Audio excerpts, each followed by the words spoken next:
네, 본문의 내용은 변화산 사건 이후에 있었던 일입니다.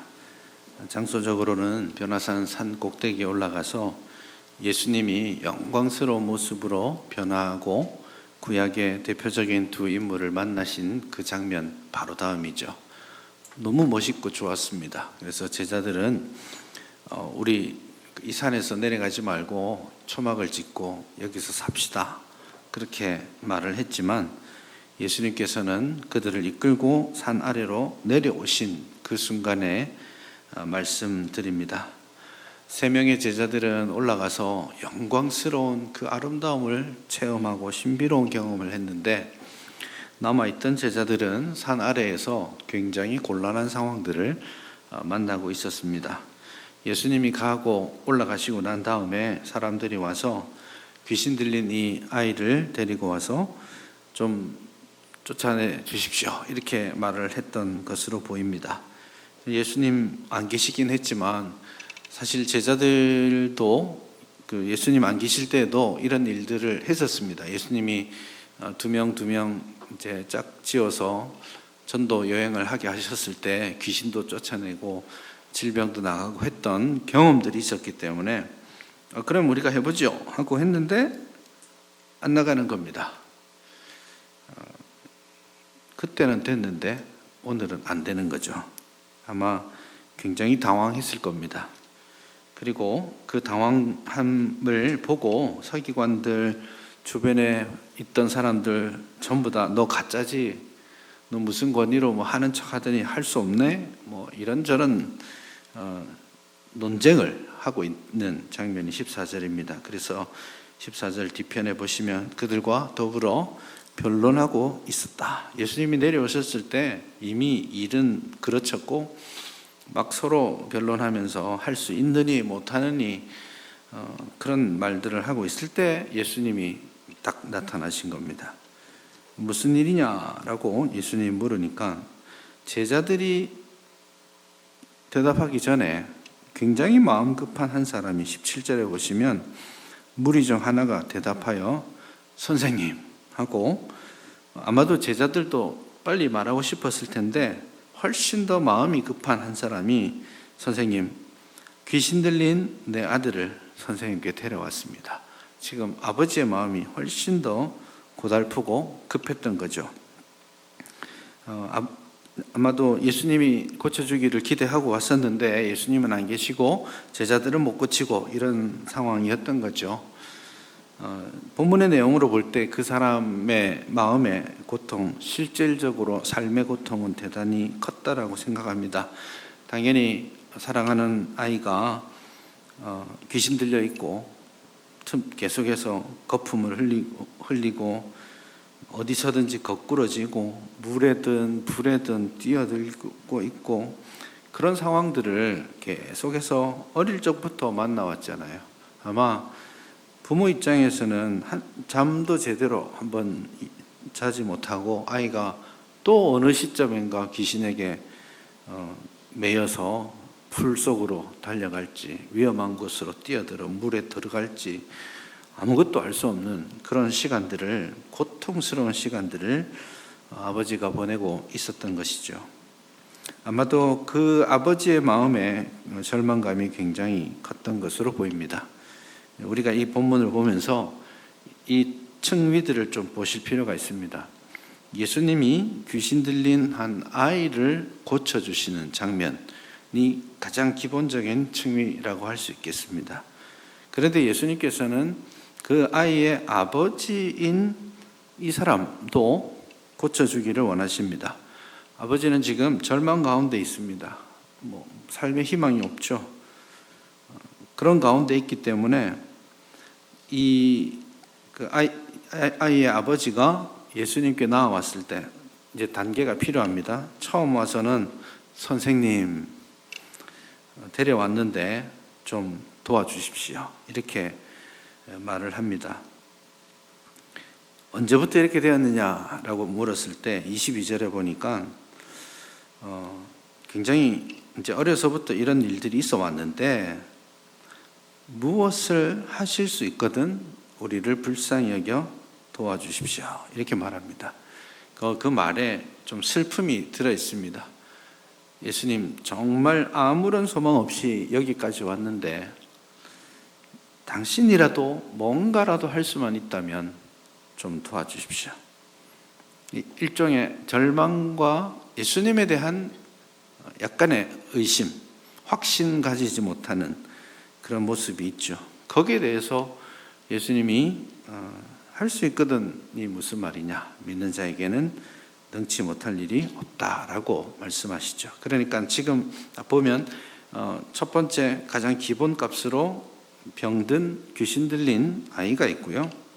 근데 의외로 본문은 아이와 어떤 접촉하기보다는 그 아이를 데려와서 삶의 깊은 절망 가운데 있는 이 아버지와 더 많이 대화 나누시면서 아버지의 믿음을 일으켜 세우기를 원하시는 모습이죠. 그래서 선생님 도와주십시오.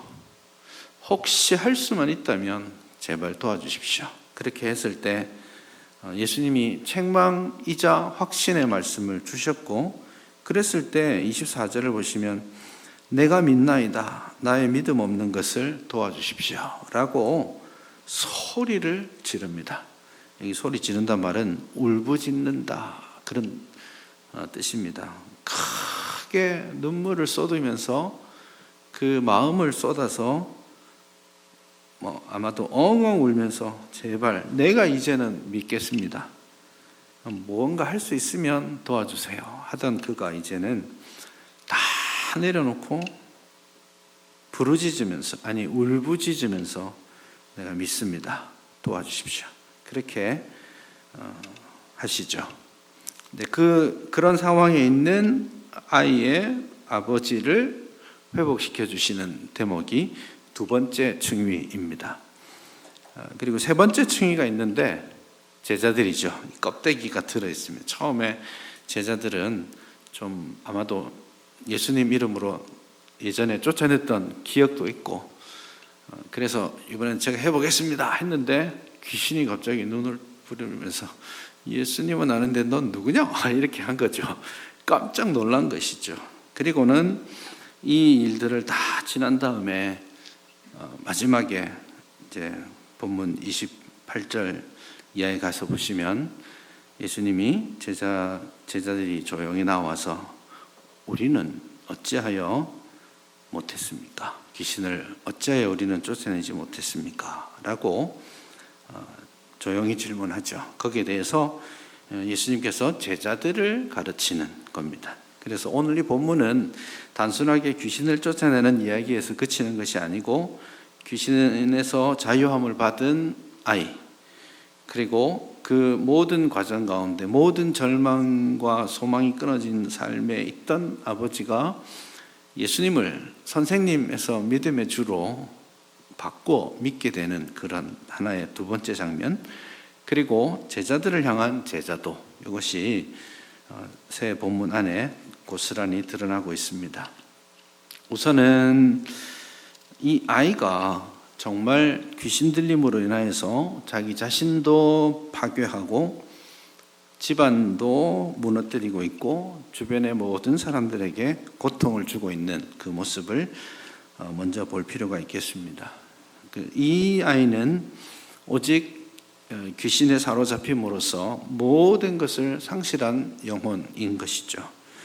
이게 전형적으로 예수님을 믿지 못하는 사람들의 특징이라고 할 수 있겠습니다. 안 믿으니까 다 귀신 들렸어, 이런 차원의 문제가 아니라 예수님을 만나지 못함으로써 내가 누구인지, 내 삶의 목표는 무엇인지 찾지 못하는 겁니다. 향방 없이 가는 것이죠. 내 자신의 정체성을 모르기 때문에 바른 길을 찾아갈 수도 없습니다. 굉장히 많이 노력하고 또 나름대로 이 세상에서 열심히 살고자 하지만 삶의 길이 정해지지 않기 때문에 혼돈 가운데 살아갈 수밖에 없습니다. 자기를 못 찾기 때문에 기본적으로는 다른 사람을 유익하게 할 수도 없습니다. 그런 의미에서 예수님을 만나는 것이 이 땅에서 잃어버린 영혼이 자기 자신을 회복하고 가정과 이웃을 회복하고 세상을 올바르게 이끌어가는 기본적인 출발점이다라는 것입니다. 그런 의미에서 오늘 저와 여러분들이 예수님을 믿는 믿음을 다시 한번 근간에서부터 다시 한번 확인하고 또 그 믿음을 새롭게 하는 그런 기회가 되었으면 좋겠습니다.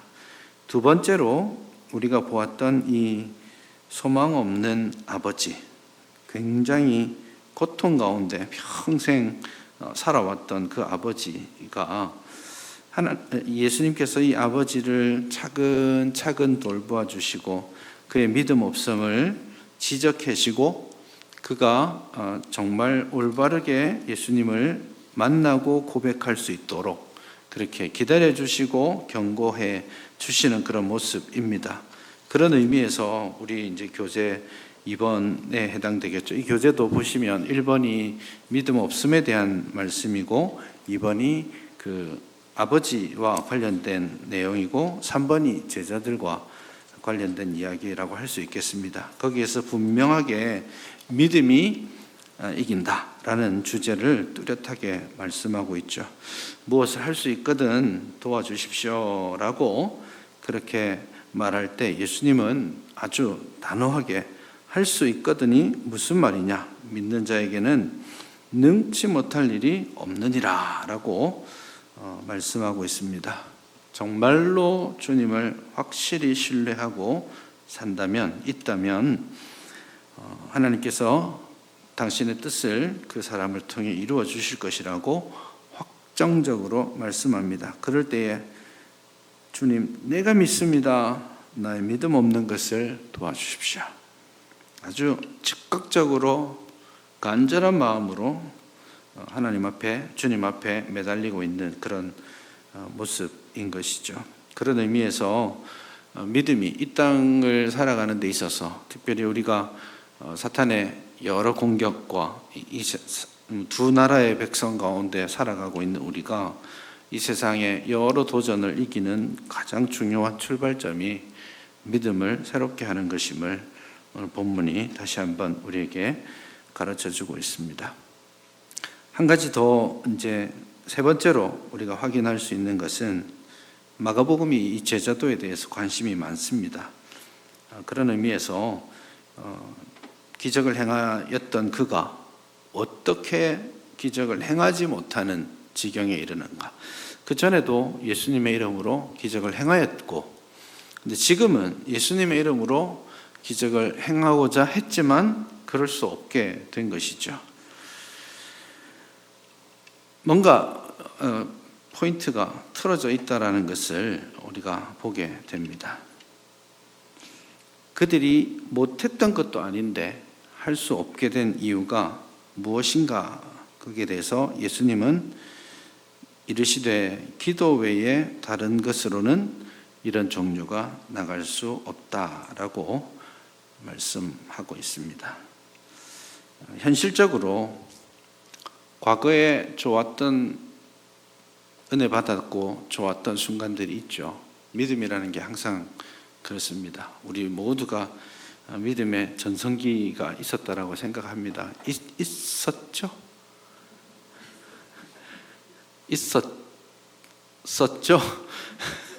이 질문이 참 안타까운 질문인데, 지금이 그때입니다 라고 말을 해야 되는데, 꽤 많은 사람들이 예전에 제가 젊었을 적에, 혹은 제가 처녀 적에는, 혹은 내가 군대 갔을 때는 그런 순간들을 이야기합니다. 그때 하나님의 은혜와 하나님의 능력이 있었는데 지금은 그렇지 못한 것이죠. 과거에 매여 있는 것이죠. 어느 교회도 가면 교회의 과거를 자랑하시는 분들이 언제나 있습니다. 우리 교회도 있고 다른 교회 가봐도 꼭 있습니다. 네, 그런 과거에 대한 어떤 영광, 어떤 의미에서는 우리가 교회의 부흥의 시기를 지나왔잖아요. 80년대, 90년대까지 막 속된 말로 하면 깃발만 꽂으면 교회가 되었던 시절이 있었지 않습니까? 그런 시절을 지나왔기 때문에 아마도 부흥하던 시절의 경험들에 대한 환상들이 있을 겁니다. 안타깝게도 우리 중고등부 학생들 여기 있지만 이 아이들은 부흥을 모르는 시대입니다. 이미 이렇게 쭉 밑으로 처지던 시대에 태어나고 살았기 때문에 우리가 소망하던 그 부흥이 뭔지 모르고 지낼 수도 있겠습니다. 그러면서도 과거의 그 영광과 좋았던 것, 되었던 것들을 생각하면서 오늘을, 안타깝지만 오늘을 좀 불평불만 가운데 보내는 수가 있습니다. 과거에는 되었는데 오늘은 왜 안 됐는가? 그 질문을 한다면 오늘 본문은 기도 외에 다른 것으로 나갈 수 없다. 은혜는 과거형으로 우리를 만족해 할 수 없습니다. 바라옵기는 저도 여러분도 지금 이 순간이 가장 은혜롭고 가장 하나님 앞에 가까이 가는 순간이고, 그리고 지금 이 순간이 여러분의 인생에서 가장 하나님으로부터 멀리 떨어져 있는 순간이 되었으면 좋겠습니다. 지금이 최고인데 내일은 내일이 최고였으면 좋겠고, 마지막 주님 앞에 서는 그 순간까지 끊임없이 주님을 가까이 하고 주님을 닮아가고 주님의 크신 은혜에 가까이 나아가는 저와 여러분들이 되었으면 좋겠습니다. 이제 과거의 그 눈물, 과거의 그 영광, 그건 좀 내려놓읍시다. 저 산 위에서 보았던 예수님의 그 영광스러운 모습, 이런 것들이 지금 우리에게 능력을 가져다 주는 것은 아닙니다. 그래서 현재 지금 나는 하나님을 가까이 하기 위해 어떻게 하고 있는가? 지금 하나님의 은혜를 구하기 위해서 나는 열심히 기도하고 있는가? 지금 나는 하나님을 향한 나의 믿음을 언제나 최신으로, 컴퓨터로 치면 새로 고침해가면서 최신의 모습으로 하나님 앞에 서고 있는가? 이런 질문들을 꼭 여러분 자신에게 했으면 좋겠습니다. 그렇게 하나님의 능력과 또 그렇게 하나님의 은혜를 우리가 경험하고 또 우리 교회가 그런 하나님의 은혜를 드러낼 수 있기를 간절히 바랍니다.